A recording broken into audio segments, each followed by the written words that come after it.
You know, the last 2 weeks, I've gotten so many messages of people asking me for cash. I need help. I need you to bail me out because you don't know what happened. I bought my house, put the whole down payment into this house, and I cannot believe what's going on right now. I lost the job. I'm about to lose my house. I'm trying to foreclose. The bank is kind of working with me. They're trying to do modification with me. But again, I need some help because I got to pay the bills. Everyone's texting me about cash. Now, here's the thing you got to be thinking about. People are where they are in their lives because they listen to someone's advice. And someone giving their advice and you take it, in that situation you have two characters. One is the influencer, the other is the influenced. You listen to the influencer who influenced you to go do whatever you want to do. For example, the influencer says, cash is trash. And you say, you know what? Cash is trash. Let me go take all my cash and just put it in real estate because that's how I'm going to be a millionaire. The influencer says, you know, real estate's the American dream. And you go buy real estate because you think it's the American dream. The influencer says, you know, never study politics because it's a waste of time. So you don't study any of that stuff. And then you look at that philosophy and you see if it works during good and bad times. And if a philosophy only works during good times, it's not a worthy philosophy to study. If a philosophy is only worthy during bad times, it's also not a good worthy philosophy to study. You need a philosophy that's an evergreen philosophy that can be tested in good and bad times. For example, cash is trash. What is the opposite of cash is trash?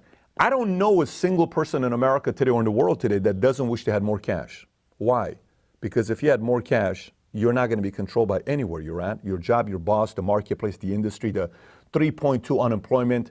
Applying for unemployment 2 weeks ago, 6.6 million this year. That's 10 million people applying for unemployment in the month of March. A record by 659,000 was a prior one. Why are they needing this kind of stuff? Because they don't have cash. Real estate is the American dream. Is real estate really the American dream, or is it a great marketing job? Because the real American dream is equity, entrepreneurship, owning yourself something, owning a piece of something where it's not just putting all your money into a home, average real estate return 3.2% long term. Am I really going to become wealthy through that way? Is that really the right way to go? Maybe the American dream is entrepreneurship, and never study politics. Plato once said, those who say never study politics will be fooled by those who do. Meaning those who say it's foolish to not study politics will be governed by fools who do.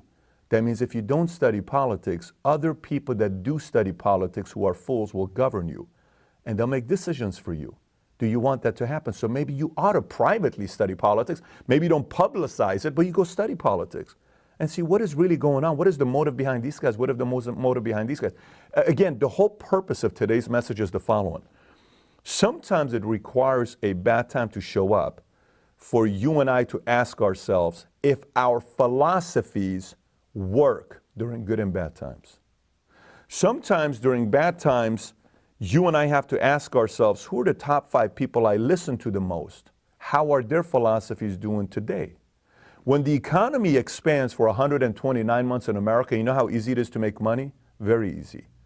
But when the economy isn't and it drops 39% in a month, now which philosophies work? Because cash is king today. Because entrepreneurship is king today. Having a skill set is king today. Knowing the politics and the motivation behind politicians is king today because you know no one can control you. So write down whoever the influencer it is that influences you and write down their philosophies and see if it's worked for you, good and bad times. If it has, keep studying those people. If it's not, you may need to make some adjustments to which influencers you study to. Because by the way, this is not also pointing the fingers at the influencers because the world is filled with influencers. This is to give you the control of who you listen to. So you can't say, screw this person, the hell with you, Pat, the hell. No. You're in charge. No one's forcing you to be influenced by anybody. You make that decision. Make that decision moving forward if your list is a worthy list.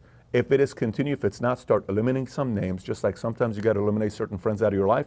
Maybe sometimes you got to eliminate certain influencers out of your life.